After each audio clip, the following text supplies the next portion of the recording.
My parents always treated me like an afterthought, a shadow to my golden child sister. But this Thanksgiving, with a single brutal sentence, I watched their carefully constructed world shatter before my eyes. Thanksgiving at my parents' house? Oh, it was a ritual, a carefully choreographed play where my sister Maria always took center stage. I was just part of the scenery, expected to smile, nod, and quietly absorb the constant barrage of patronizing remarks. The smell of roasted turkey and warm rolls usually filled the air. But this year, it was thick with a kind of forced cheerfulness, the kind that only exists in families who spend more time performing closeness than actually being close.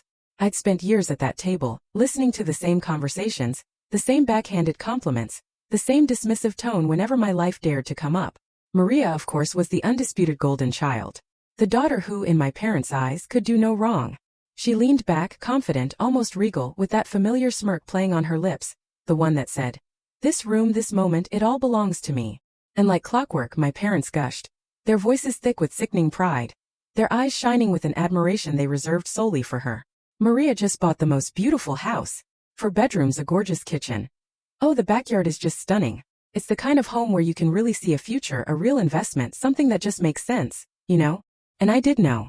I knew exactly what was coming next, before their eyes even turned to me. That familiar, expectant look, that gentle, condescending pity, that unspoken comparison that had been dogging me my entire life. "But Leo, sweetheart," my father finally chimed in, tilting his head, his lips curving into what he probably thought was a sympathetic smile. "When are you finally going to settle down?" For a heartbeat, the entire room went silent. His question hung there, heavy and suffocating, waiting for my usual performance. The forced laugh, the vague excuse, the desperate attempt to smooth over their blatant favoritism. To pretend it didn't sting, to pretend I hadn't spent years swallowing the bitter taste of being perpetually second best. But this time? Oh, this time I was done playing along. I took a slow, deliberate sip of my wine, letting the rich warmth spread through my chest. I let the moment stretch, just long enough for them to shift uncomfortably in their seats, long enough for Maria's smirk to deepen, already anticipating my fumble. Then I carefully set my glass down. My gaze locked onto my parents, my voice calm, steady, and sharp enough to slice through that artificial cheer like a scalpel. "Oh," I said, a small, knowing smile playing on my lips. "I already did. I just didn't invite anyone who doubts me." The clatter of their forks hitting plates, a sudden, jarring symphony in the deafening silence, shattered the forced calm.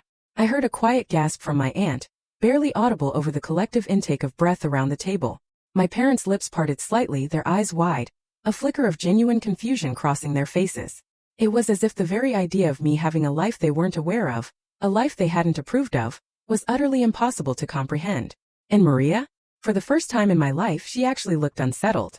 Her notorious smirk faltered, her fingers tightening around her glass, her eyes narrowing as if she was trying to decode whether this was some twisted joke. "You?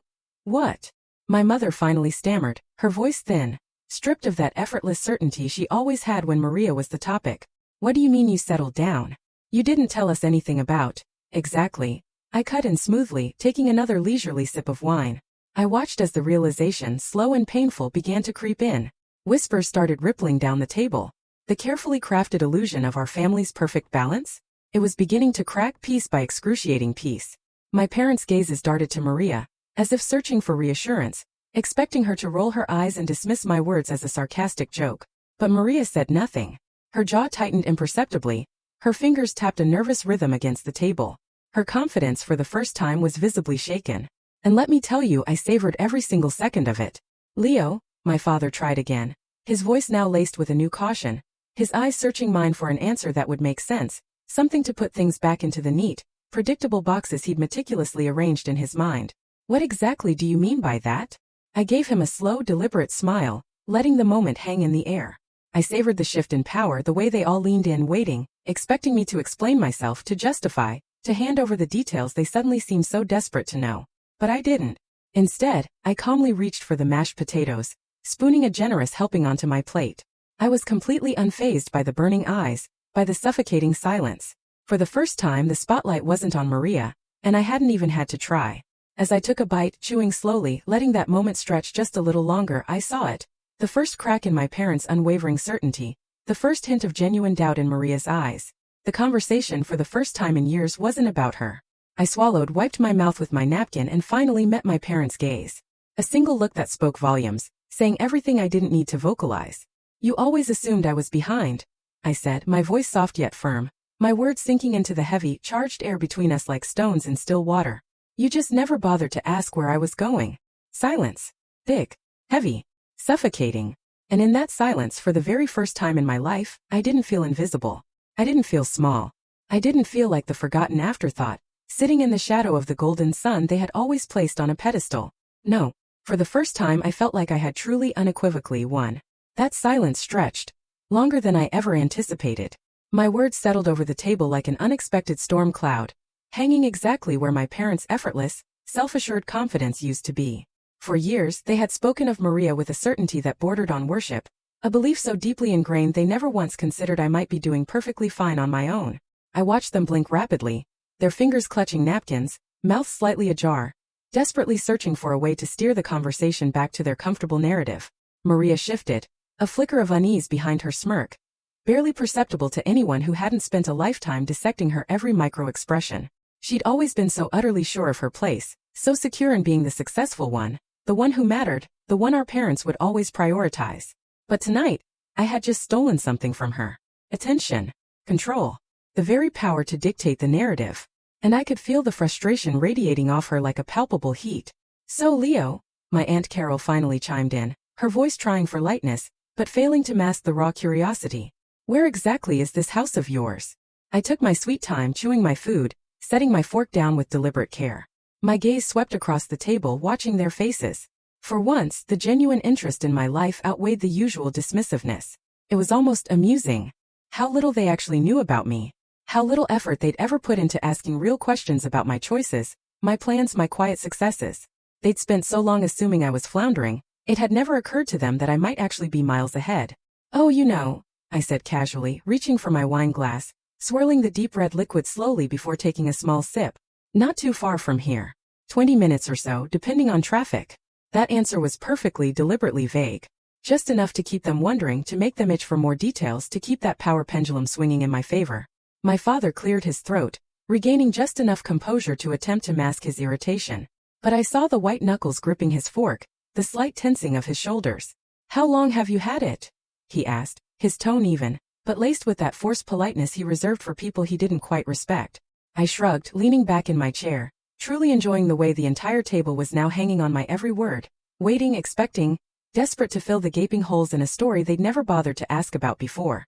Almost a year, I said, pretending not to notice the subtle twitch in my parents' expressions, or the way Maria's smirk vanished for a fleeting fraction of a second before she skillfully masked it with a sip of her drink. A year. An entire year of owning my own home, making my own decisions, living a life completely separate from their expectations. And they had never known. It was almost laughable how easy it had been to keep it from them, how little effort it took to quietly build something meaningful for myself, without ever feeling the need to seek their validation. Asterisk, by the way, if you're still with me, make sure to hit that subscribe button. More unbelievable stories like this one are coming, trust me. Asterisk. Well, Maria finally said, after a pause that felt deliberate, regaining just enough composure to try another attack. Her smirk, now back in full force, dripped with that familiar smugness she always used to remind me of her supposed superiority. What kind of place did you even buy? I saw exactly what she was doing, trying to diminish whatever I had achieved before she even knew the details, trying to belittle my success, to cut me down before I could fully reveal it. She was desperate now, grasping for any last shred of control, determined to stay on top. I smiled, slow and deliberate, setting my glass down carefully before looking her directly in the eye. Oh, I said, my voice effortlessly calm, my words landing with the force of a final, undeniable truth. It's bigger than yours. The stunned silence that followed was even more satisfying than I had ever dared to imagine. Maria's smirk twitched barely at the corners. Her confidence wavered just slightly, and I saw her fingers tighten around her glass, as if she needed something solid to anchor her in this suddenly shifting conversation. For the first time in years, she wasn't the center of attention. She wasn't the unquestioned star. Not the one basking in our parents' relentless, blinding praise while I faded into the background. And judging by the tension in her jaw, she absolutely hated it. Bigger. My Aunt Carol finally ventured, her eyebrows raising, her curiosity now completely overpowering her usual indifference. Well, how big are we talking here, Leo? I could feel Maria's eyes burning holes into me. Her smirk was gone, replaced by a strained thin line. Her fingers tapped impatiently, irritation barely contained beneath her flimsy composure. She'd spent her entire life as the one with the most impressive achievements, the praiseworthy milestones, the one everyone in the family adored. But now that certainty had been violently shaken, and she absolutely despised it. I leaned back slightly, my fingers idly grazing the stem of my wine glass, taking my time before answering. I was reveling in how effortlessly the power had shifted into my hands. Just over 4,000 square feet, I said lightly, my tone casual, almost uninterested, as if the number carried no weight at all. Maria's expression barely flickered, but I saw it. The slight widening of her eyes, the white-knuckled grip on her glass, the desperate struggle of her smirk to stay in place. 4,000. My cousin Lisa repeated, her voice a mix of impressed awe and utter disbelief. Leo, that's huge. My parents inhaled sharply, blinking as if trying to reboot, trying to reconcile this new information with the version of me they'd always held in their minds. The one who needed guidance, who needed their concern, who was never quite as accomplished or successful as their darling Maria. But sweetheart, my mother finally piped up, forcing a thin, brittle smile, her voice a little too tight. Don't you think that's a bit much for someone on their own? And there it was. I could practically hear the desperate scramble to regain control in her voice. That subtle, almost instinctive effort to twist my success into something that needed justification, something that needed to be explained away, something that couldn't just be accepted at face value. I let the question hang, watching her, watching my father, watching Maria, watching their carefully constructed perceptions of me crumble, piece by agonizing piece. Not really, I said finally, my voice even unwavering, perfectly, infuriatingly calm. I mean, I didn't take out a mortgage or anything, so it's not like I have to worry about it being a financial strain. The reaction? Oh, it was instant. Maria's glass hit the table with a sharp, unnecessary clatter, her knuckles white, her entire body stiffening as if I just slapped her across the face. My parents' mouths fell open slightly, their carefully maintained expressions cracking, just enough to reveal the raw, genuine shock beneath. You. My father started, his voice faltering, broken for the first time all night. You paid for it in full? I tilted my head, pretending to consider his question, even though I already knew the seismic impact of what I'd just revealed. I'd waited for this moment. I'd imagined this exact reaction 1,000 times. Yeah, I said, my tone light, my smile unbothered, my posture completely relaxed. I mean, it just made sense. No debt, no loans, no worrying about interest rates. Just mine. The weight of my words settled heavily across that table, thick and undeniable, instantly shifting the entire energy of the room. Maria's face had gone pale, her smirk long gone, her confidence visibly unraveling in real time. She'd spent her entire life being the golden girl, the one with the most to brag about, the one our parents doted on endlessly, the one who was always one step ahead. And yet here I was, calmly revealing I had surpassed her without even trying, without seeking validation, without needing anyone's approval. So I let my gaze drift towards her, watching as she swallowed hard, her throat bobbing. How's your mortgage, Maria? Her jaw clenched tight, her eyes flashing with something dangerously close to raw resentment.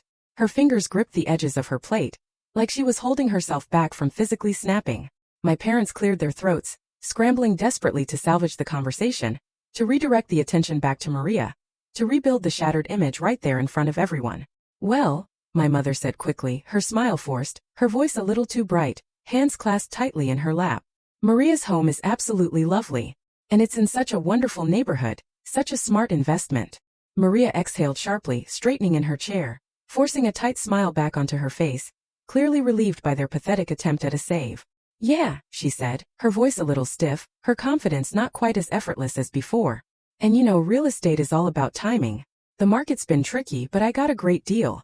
Aunt Carol, bless her oblivious heart, raised an eyebrow, tilting her head. She was clearly intrigued by Maria's sudden flustered shift. Wait, she said, setting down her fork. You didn't pay for your house in full? The question landed like a sledgehammer, the sudden turn in conversation knocking Maria completely off balance. She hesitated, barely a fraction of a second, but it was enough. Well, no, she admitted, shifting in her seat, her fingers tightening around her napkin. I mean, most people don't, right? That's not really how it works. I let out a soft hum, swirling my wine slowly, pretending to consider her words, even though I already knew the truth, even though I had already won. That's fair, I said, my voice light, completely unbothered. I guess some of us just prefer not to owe anyone anything. Maria didn't respond. Her jaw was tight, her expression unreadable, her hand still gripping the table as if it were the only thing keeping her grounded. And for the very first time in my life, I watched as the golden girl cracked. You know, I tapped my fingers lightly against the table, keeping my voice even, my expression carefully composed. It's funny how much people assume about you when they don't actually bother to ask. My father exhaled sharply, his shoulders stiffening, his lips pressing into a thin, disapproving line. "Oh, come on, Leo." He forced out a strange, dismissive chuckle, shaking his head as if he could erase everything I just said, as if he could smooth over the undeniable fact that Maria wasn't the center of attention. "It's not like we ignore you." I let out a short, humorless laugh, cutting him off with nothing more than a slight tilt of my head. He faltered, realizing too late his usual deflections wouldn't work this time. "Really?" I asked, raising an eyebrow, my voice dripping with a truth so sharp it couldn't be mistaken for anything else. "When was the last time you asked me about my career? When was the last time you asked about my finances, my goals, my plans, my future?" The silence that followed was loud enough to drown out the soft clinking of silverware, loud enough to press against the edges of the perfectly curated reality my parents had spent years maintaining. "You never asked," I continued, my voice softer now, but no less firm, no less sure, no less filled with the quiet, steel-backed confidence I'd spent years building without their approval. "Because you never thought you had to. You assumed Maria was the only one worth bragging about, the only one with a future, the only one who deserved the spotlight. So I stopped trying to impress you. I stopped waiting for your validation. And I made something for myself without ever needing you to notice." Maria let out a sharp breath, her smirk attempting a comeback, though it didn't quite reach her eyes. "Okay, Leo," she said, her voice too smooth, too forced, too controlled for someone who wasn't feeling the immense weight of the conversation pressing down on her. "We get it. You bought a house. You did well for yourself. Congratulations. Do you want a medal?"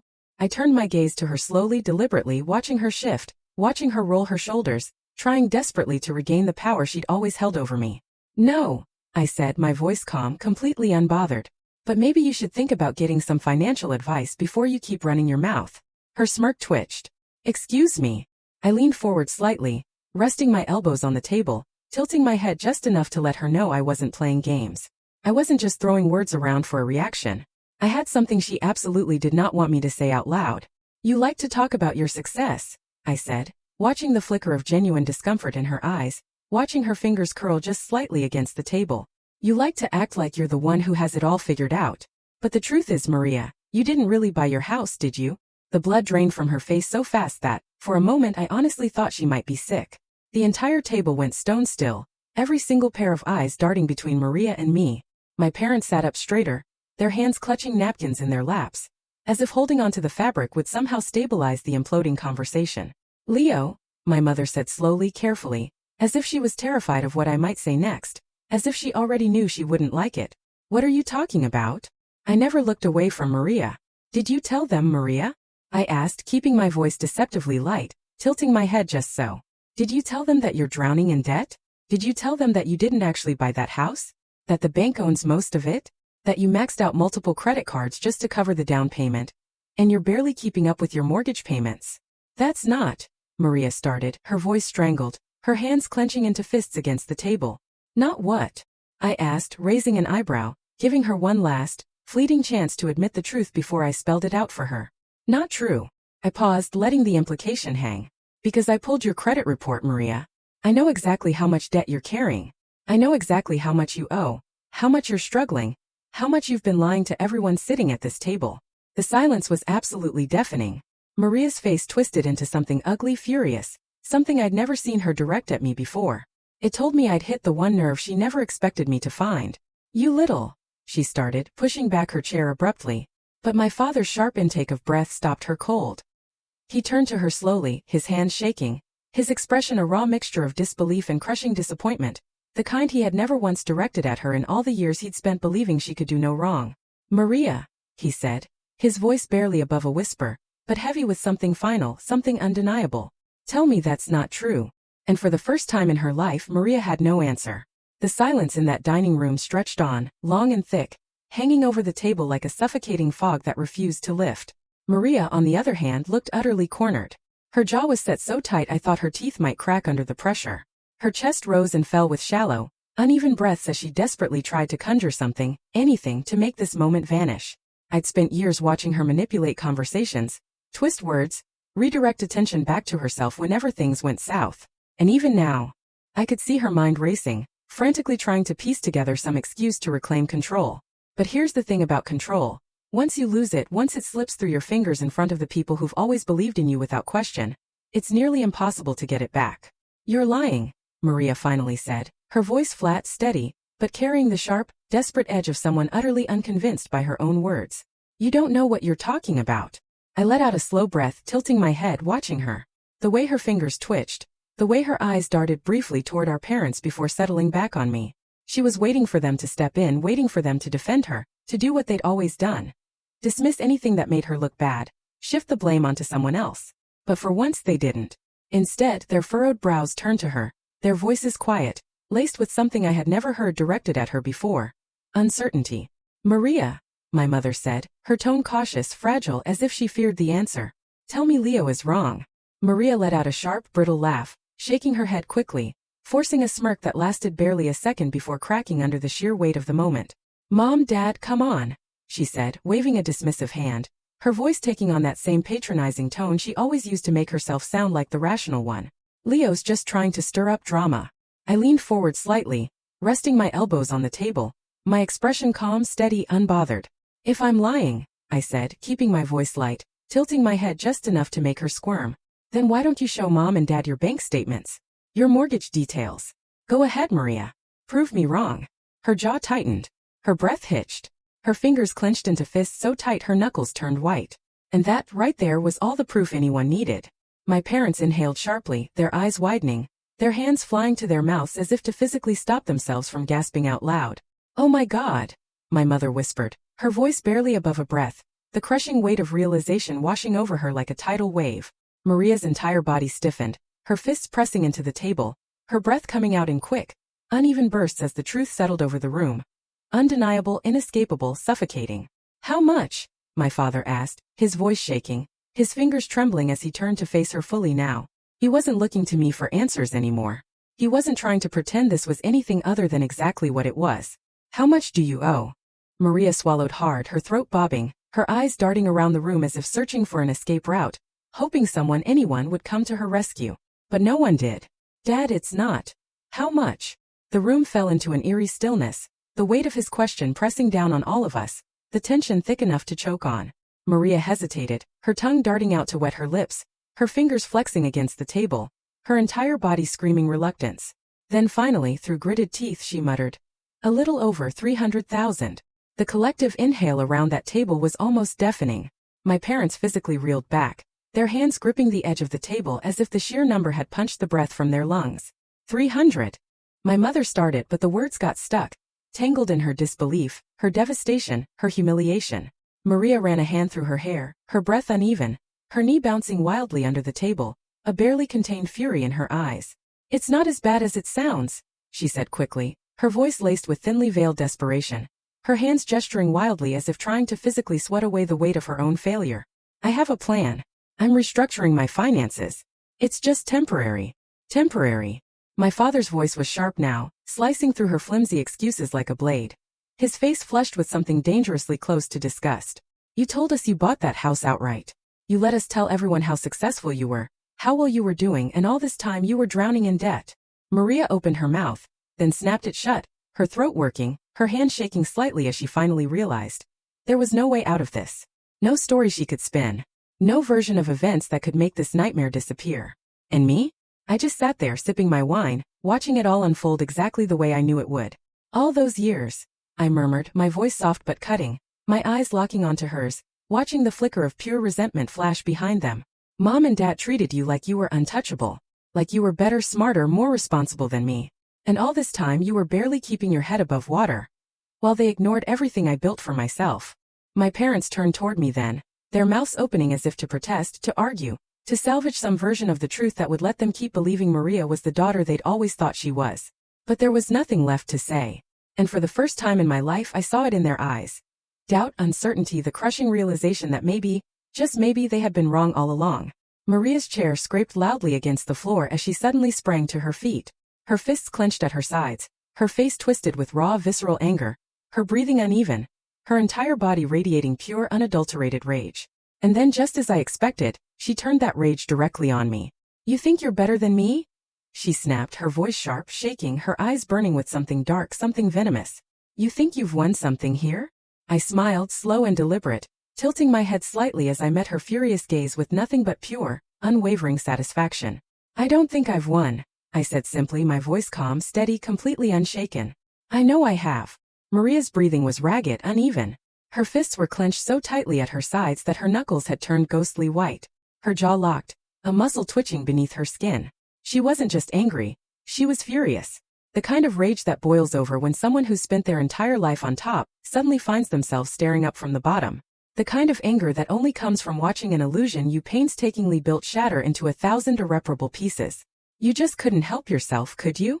Maria finally snapped, her voice sharp, strained, dripping with bitterness as she glared at me across the table, her entire body radiating barely restrained fury. You couldn't let me have one night without turning it into some competition, without trying to make yourself look better at my expense. I let out a soft, almost amused breath, shaking my head slowly, watching her face twist even further in frustration. Her words landed weakly, utterly powerless against the sheer force of the reality pressing down on her. I never tried to make myself look better, Maria, I said smoothly, my voice carrying the kind of calm that only comes when you know you've already won. You did that all on your own. The dining room fell silent again, save for the uneasy shifting of my parents in their chairs. Their breaths were shallow, their hands still clutching napkins in their laps, as if those flimsy pieces of cloth were the only things tethering them to the ground. They were staring at Maria now, but not with admiration, not with pride, not with the unwavering devotion they'd always reserved just for her. No, this time their expressions were something else entirely. Something unfamiliar. Something cold. Something Maria had never ever had to face before, disappointment. She must have seen it too because her entire face twisted, her hands slamming against the table as she let out a sharp, humorless laugh. The sound was brittle, hollow, filled with something dangerously close to desperation. Are you seriously going to sit there and look at me like that, Mom? Dad? She demanded, her voice cracking just slightly at the edges, her eyes wide, wild, searching for some last shred of the blind loyalty she had always counted on. After everything I've done, after everything I've accomplished, you're really going to act like he's the one you should be proud of? My parents inhaled sharply, their fingers tightening around their napkins, their lips pressing into thin lines. They looked at her. They really looked at her for the first time in years. They took in the full weight of everything she had been hiding, everything she had been pretending to be, everything she had failed to live up to. We don't even know who you are, my mother whispered, her voice barely above a breath, but carrying the kind of chilling finality that made Maria flinch as if she'd been physically struck.